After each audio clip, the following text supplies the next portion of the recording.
Welcome to the Navigating Life and Leadership podcast. On your journey of life, you will experience many ups and downs, and through it all, you will influence others along the way. Believe it or not, that makes you a leader. Guided by Scripture, our podcast aims to help equip you to navigate the twists and turns of your life while faithfully fulfilling this call of leadership. Welcome to the Navigating Life and Leadership podcast, coming to you from First Baptist Church O'Fallon in O'Fallon, Missouri. I'm your host, Julie Newman. Today we're continuing our series on spiritual disciplines. Leading us through this series is our senior pastor, Dr. Michael Atherton, and our associate pastor of Student and Family Ministries, Brandon Winkler. Welcome back to the podcast. Hey, Julie. Yeah. Hey. So I want to tell our audience before we get going that this is a series, as I mentioned, and so they are released in consecutive order and they build upon each other. So please subscribe so you don't miss future episodes. As I have mentioned throughout this series is based on the framework of the book from Donald S. Whitney called Spiritual Disciplines for the Christian Life. Today's episode, we're going to specifically be talking about stewardship. So I think a lot of people, when they hear the word stewardship, have an immediate reaction as to what they think we're talking about, which is primarily probably money or tithing from a church perspective. In truth, it's about a lot more than just money. So can you explain for our audience really what stewardship is? So your premise there was that when you hear the word stewardship, you have an immediate reaction, and I think you're right. You went on then to say that they just assume that we're going to talk about money and such. I think oftentimes more so the case that the immediate reaction is not what they think. It's that they start breaking out in hives. And if I were to stand up in church on Sunday and say, I'm going to do a 6-week study on stewardship, there's probably no sure way to ensure that attendance is going to drop. That's right. Than to announce that. Yeah.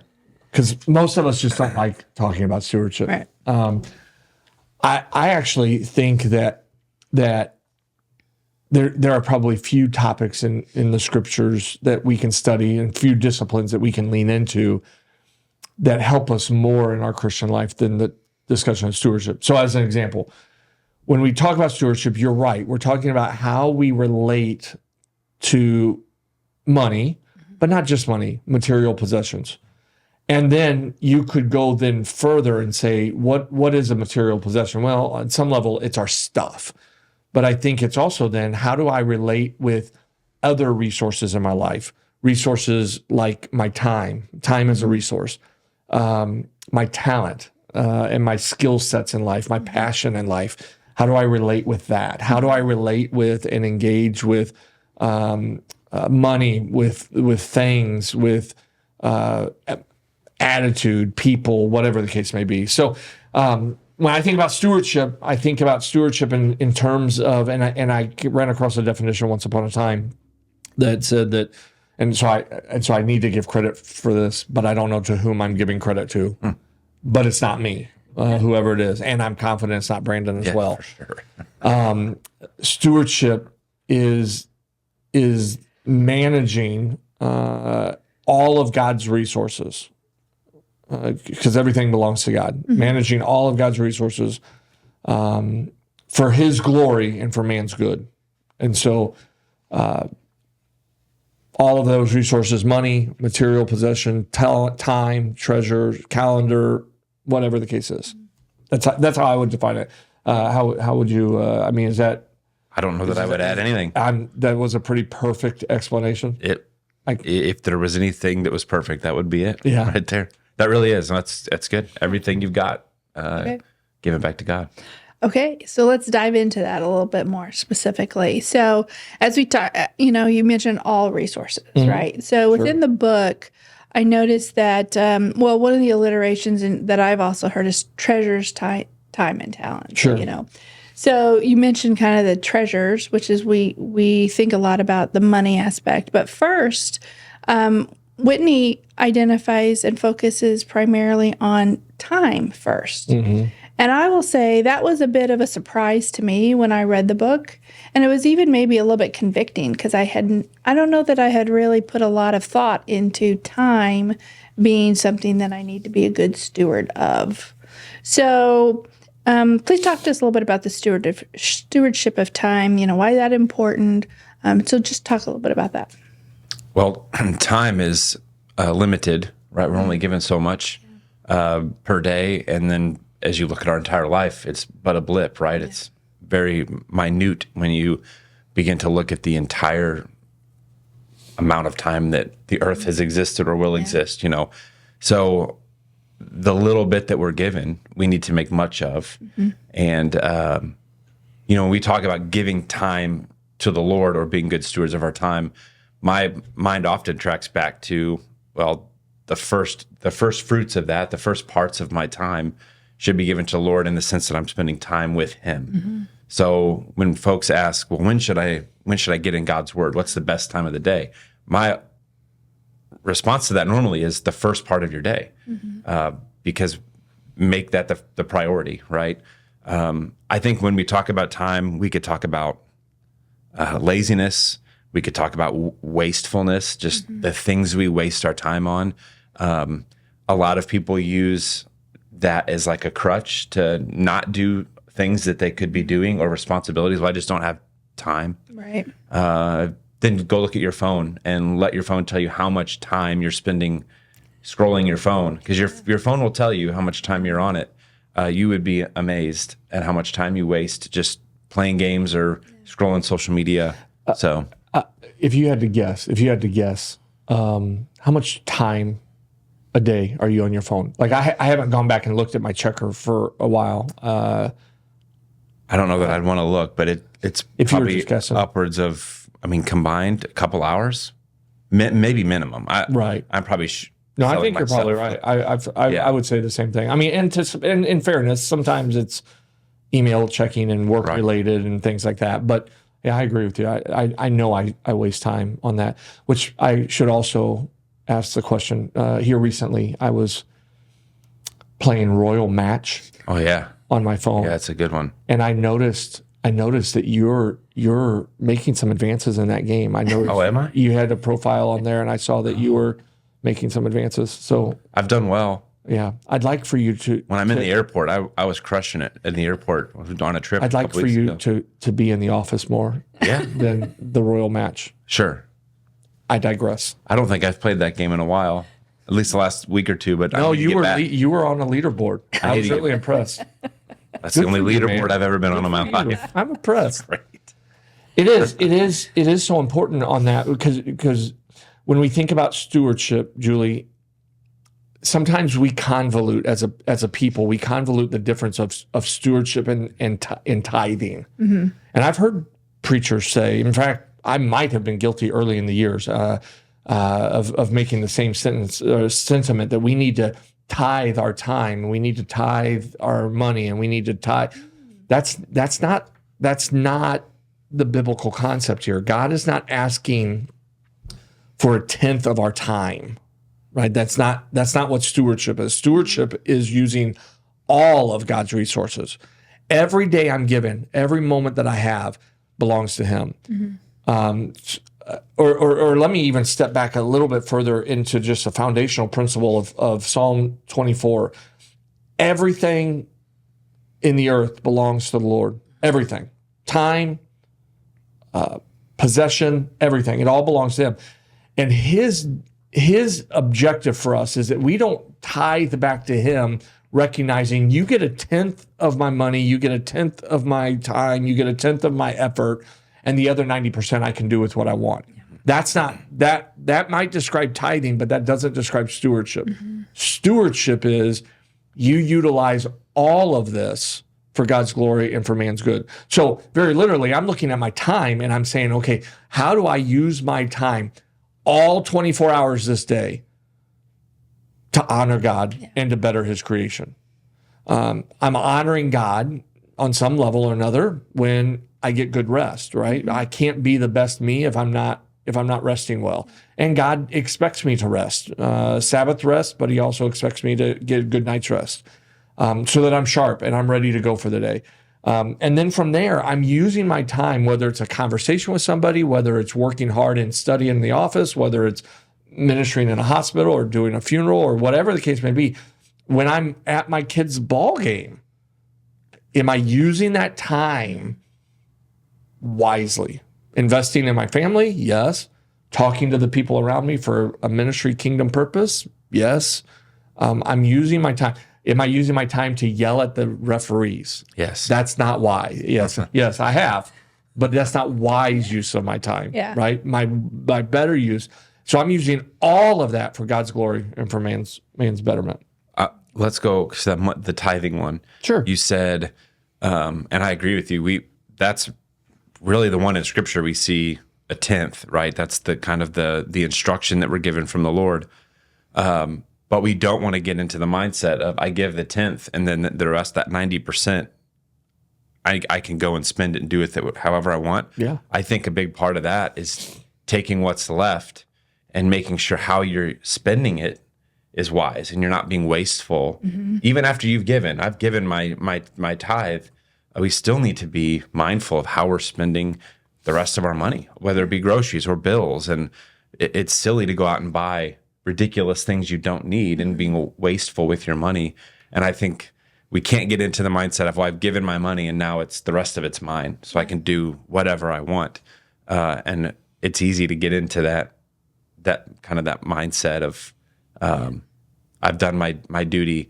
I don't like thinking of it that way. No. My tithe is not a bill like the electric company is. God a bill. doesn't even want us to give in that way. Like, No. remember, He loves a cheerful giver. we need to be joyful and cheerful in giving. If it's a burden or if you're giving out of like, Compulsion. well, I better do this. Right. God would rather just say, keep it. Don't give it, because that's not how it should be. Worshipful and not a burden. So, Another way, I was just talking to someone in the office just recently about this.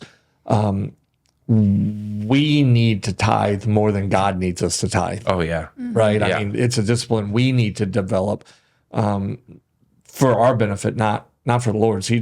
Again, I'm a big fan of this, and we maybe explore this a little bit more. But everything belongs to Him, anyways. It already is His. And He says, "Test me in this." That's right. So if you're in a spot where you're like, oh, I just can't afford it, how do you phrase, I have too much month at the end of my money, Right. And folks are hesitant. I just, everything's so tight and it's hard for me to think about giving that up. Yeah. The Bible says, test me in this. Like, watch what God will do when you're faithful and obedient to give that first part of what you bring home. So, yeah, in a previous church, one of the pastors had been preaching on tithing, and he taught a lot about that test me. And that was the only place, at least what he said, was the only place in the Bible where God says, test me. And so I accepted that challenge. And I will tell you, it was amazing what God did, when I was more consistent with that, because I had not been as much as I should. I mean, I gave, but I didn't always, wasn't as consistent. And so I was really very, blown away that God does give you more than you think. And even when you think you can't give, you can, and it's such a blessing. So, and He doesn't give us, obviously there's prosperity gospel out there, which we need to be real cautious of. Absolutely, you give and God's going to make you rich. Yeah, I wasn't trying to say that. No. Yeah. And I know that. But God doesn't just bless us financially either. There's so many different ways that God shows up and shows out when we're just obedient with the little, right? Because 10% is not a lot of, it is a lot of money. I understand that. But in the grand scope of, if I make $100 and I give 10, that's a fraction of that $100. But watch what God will do, not just with your finances, but with every part of your life when you're faithful. Yeah. And we can't quantify the things that don't happen because we're faithful. Right. Well, right. Right. I mean, there's things that, like example, I think that the same principles that we operate on individually, there are some applications for us corporately, right? And so I think that when we are good stewards of God's resources, right? So when we give time, talent, treasure, anything, when we give back to God. Now, a proper steward or proper theology of that is that we give to God, and we're in this case we'll use the word money, but we can talk about other elements. But we give of our money, we give to God, but we give to God through the local church, right? So some people will come and say, "No, I give to the church. I don't give to." No, a proper theology of stewardship is bring into the storehouse, or in this case, bring into the church the whole tithe, right? And so what we're doing is we're giving that to God because the tithe belongs distinctly to Him. We're giving that to God through the local church, and God has then commissioned and empowered the church to make the appropriate decisions with His resources, right? These are not ours, it's His. So I always stop people. So you want me to give to the church? No, I don't want you to give to the church. I want you to give to God. I want you to give to God. Now, once it gets to God through the local church now has a responsibility to honor that in the way that God would see fit.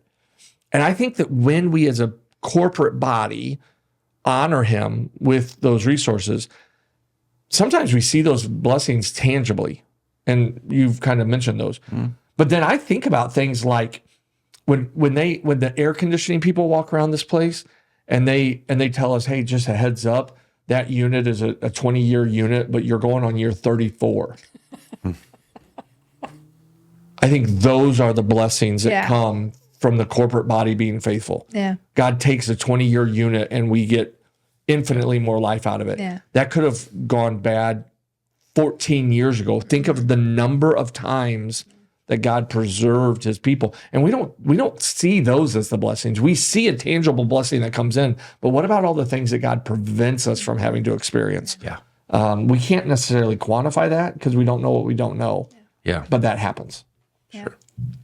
Well, I think we've pretty much covered and talked a lot about the treasures part, specifically money and tithing. Is there any other element of treasures that, maybe people may not think about?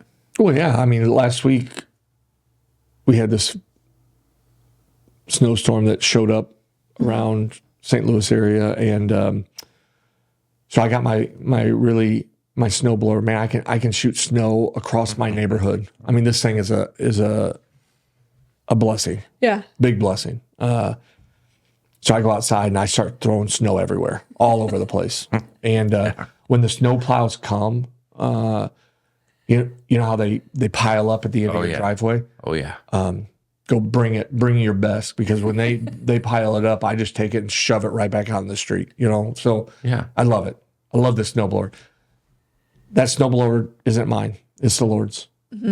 And so Really? it is. Could I use that? Yes. Would you bring it to my house? I will not. I will not. But you can come get it. Sounds like we're in an impasse then. Yes. You can come. Now, my driveway is clean, and at the end of my driveway, you can I bet. you can back well, up I into can it. too, but I shoveled it like a man. Right. Yeah. Not me. No. I use a snowblower. But if I own the snowblower, then and my principle is I can get whatever blessing I want out of this. Then I open the garage door, I blow the snow, and then I go back in and I call it a day. But that snowblower belongs to the Lord. The earth and everything in it belongs to the Lord. So I have to use that snowblower for God's glory and for man's betterment. So I'm doing my driveway, and then we go and do every one of our neighbors' driveways. And to be clear, I was talking to my son about this. Son, we're not going to go knock first, ask to do it, with the implication that there comes some type of remuneration on this. Yeah. We're just going to go do it because God provided this. And we literally did every yard around us faster than you shoveled. I guarantee. Right? But the point therein, it belongs to the Lord. So I have an obligation to take everything, my car, my snowblower, everything, my time, everything, to find a way to use all of it for God's glory and man's good. Yeah. Okay. Yeah. So This next one, go ahead. Do you have something else you want to say? I do, but Go ahead. Maybe I'll parlay it into another one. I'm sure I can always take has whatever. something else. I'm sure You can you take can. whatever question you ask me, and I can still make this work. So go ahead. Okay, great. So my next question was talking about something that I don't think Whitney talks about at all, if so, very little, but talents.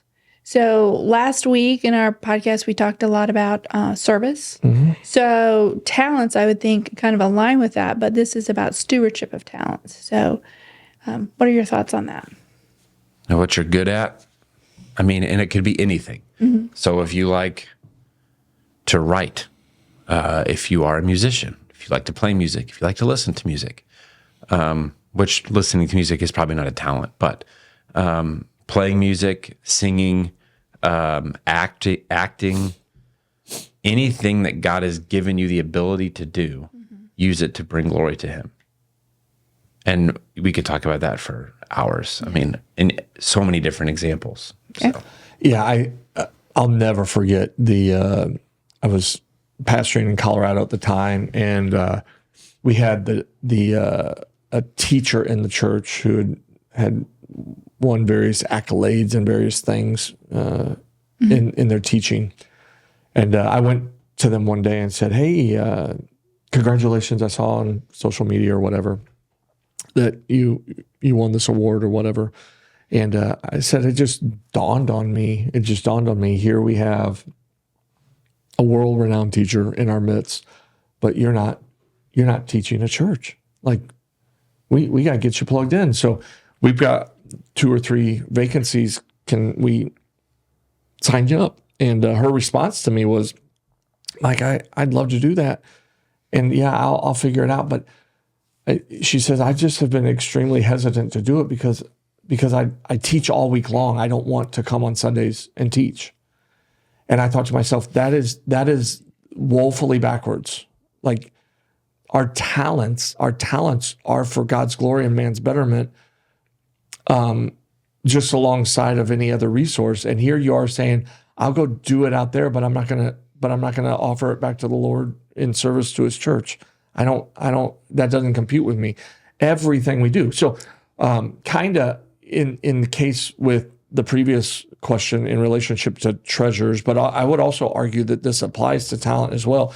I was teaching on the discipline of stewardship when we were living in Colorado.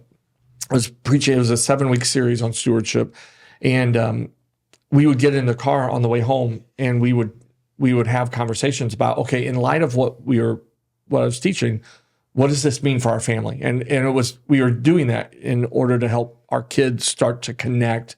You know, we listen to the word, and now we need to act on what we've been told. So we started thinking about, okay, we were talking about this very thing, stewardship. God, we are to manage all these resources. And so we said, our kids started to think out loud about that. And long story short, after the conversation, we landed down on, we have an extra room in our house that is not being used for anything. And so how do we take that house that God has given to us and use it for His glory? And that led us to the decision that we started doing foster care and invited some foster kids into the house, and we started. But I would add to that, it wasn't just the room. I would argue my wife just does so well with kids, whether it's in a classroom, whether she's a mom, whether she's a grandma, whether she's teaching in student ministries or whatever. I don't know that you think of I'm good with kids as a talent, but on some level or another, she just gets it. Yeah. And so we walked through that season of saying, okay, here we have a room, here we have bandwidth, here we have time, here we have talents and gifts and strengths and abilities. And so, Lord, use it how you want. And here we have kids come into the house, and I could go on and on about the opportunities and the blessings and the lessons learned during that season of our life. But that was all driven by stewardship. Time, talent, treasures, all of that. Lord, what do you want to do? Yeah. And it leads us down that road. So, anyways, yes, the ability for us to look at our time and say, God, it's yours. You do with it what you want. Okay. Is there any other resource that we haven't really covered that you might want to mention? We've talked about time, treasures, and talent. I think we covered it pretty well in 20-something minutes. Yeah. There's other resources, meaning everything. Yeah. Yeah. Okay, that's the key point. Everything. Yeah, it is. Yeah, you're right.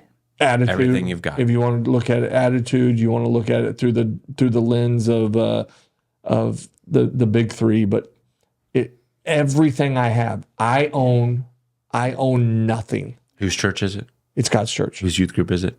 It's God's youth group. Yeah, exactly. Like Right. you remember, that was a few years Oh yeah. ago. Oh yeah. But it was a good reminder that nothing you have is yours. And it's not, to take that a step further, it's not just nothing at the church is yours. It's nothing in our life. Yeah. My car is not mine. Like we have this stuff like, I own the title. I own the title. No, you don't. It's God's car. Yeah. It's God's house. It's God's pantry. It's everything. Everything belongs to him. And therefore I cannot claim any stake on it. It's so foundational. It's rooted in Genesis, in the Garden of Eden. From the very beginning of time, Adam and Eve were placed in the garden not to own the garden. They were there, literally, God put them there to say, you manage it, or the principle here is you steward it. Yeah. You own nothing. You steward everything. Yeah. Okay. So, do you have any recommendations for our audience on how they might become more, or tips, so to speak, on how they might become more disciplined in this resource? I do, but Brandon was telling me that he had a couple. I don't want to take his thunder there, so I do. Yeah, you told me on the way up that you had some tips to be a good steward. Mm-hmm. That was probably 30 minutes ago, so I don't know that I remember what I was saying. But I'm sorry, I didn't mean to put you on the spot. I think, you did. I think I've been around you long enough. I know. I do think take an inventory, like sit down and journal through how do you spend your time. Like do a time inventory of your day, and you have to be honest with yourself. Like you can't lie through when you're doing this. You've got to just be real with it and write down what you're doing every minute of the day, and just see where you have time available to you. Think about how you've been gifted with skills or talents, and how am I using that to better God's kingdom, both in the church and outside the church. I think it's just a matter of being intentional with how am I actually using the things God has given me to bring glory to him. Okay. Brandon, let me ask you a question. I'll put you on the spot here. You've already done it once. Let's do it again. Yeah. Do you have things in your life, and I'm going to answer yes to what I'm about to ask, but I'm going to ask you the same question. Do you have things in your life that if you opened it up to other people, you would be embarrassed by what they learn about you? Example. Sometimes, or I've seen people say, "Hey, if you knew the condition of the room in my house, it's dirty, it's nasty. I don't want someone like if you're going to come take a tour of my house, or come take pictures of my house, or do a inspection on my house, let me clean it up first. Right. I don't want you to see that. Or if you saw the condition of my finances, or if you heard the way I talked outside of this arena, or I mean, there's just those areas in our life. I think probably all of us would say, I don't want people to see into this area of my life. Sure. All right. I think that's a principle that most of us can acknowledge in some area or another. Right. Okay. With that said, I think when it comes to stewardship and how I use all of the resources, again, I'm not talking about 1/10 of any of them. I'm talking about 100% of all of them. I don't know of very many of us who probably would say I'm hitting on all cylinders. Right. That I'm using all of these resources for God's glory and for man's betterment. One of the principles that I look at in my life is in relationship to stewardship is when I finish my day or finish my week or think about a project or whatever the case is, what you think about how I've used it is really irrelevant. I'm really asking the question, God, you see everything I've done today. Yeah. Has this honored you? Like, and here's the deal. I think that I'm of a mindset that I think the Lord wants me to rest and rest well. The Lord, I believe, wants me to have enjoyment in life and through. So I'm not talking about like, hey, if you ever do play Royal Match, which again, I just want our audience to know you've done a great job. I'm still wildly ahead of you. I do way better than you. I'm sure. But you're trying really doing well. I'm trying to be more like you. But I'm not trying to suggest here that God is dishonored by that. God can be dishonored by that if I'm doing it, 12 hours a day. Right. But there, I think there are things like that like I'm not trying to say that we can never watch a reel on our phone or that we can never go ahead and enjoy this or enjoy that. I think God wants us to enjoy that. But there's still and maybe the line is very nebulous, but there still comes a point where that enjoyment becomes a distraction or an idol or whatever the case is. So I'm sitting down with my day and saying, God, did I honor you in the way I spent my time studying today? Did I honor you in where I spent my money today? Did I honor you? I mean, like when you peel back the layers of my life, can I honestly stand before you? And here's the point to the question. Can I stand before you unembarrassed with what you've seen from me today? Like, that's a good question. I don't want to be embarrassed because if you came to my house at certain times, I would be embarrassed. But God is there, right? So if you would be embarrassed, if I would be embarrassed for you to come, I should be mightily embarrassed for the Lord to see this. Yeah. So I kind of take it out of how other people view this. I'm really living to serve an audience of one. Yeah. And God, I don't want to be embarrassed before you. Yeah. Like I want you to be honored by how I spent my time. Yeah. Yeah, no, I agree. And I love the way that you ended that that's what our mindset should be, is how we think is in regards to, are we honoring God? All right. Well, thank you for this conversation. Yeah. Really enlightening. Yeah. And thank you for joining us for this episode of the Navigating Life and Leadership podcast. Until our paths cross again, remember to keep God as your true north, and He will direct your path. Where God guides, He provides. If you want to learn more, or you're looking for a new church home, we invite you to First Baptist Church O'Fallon.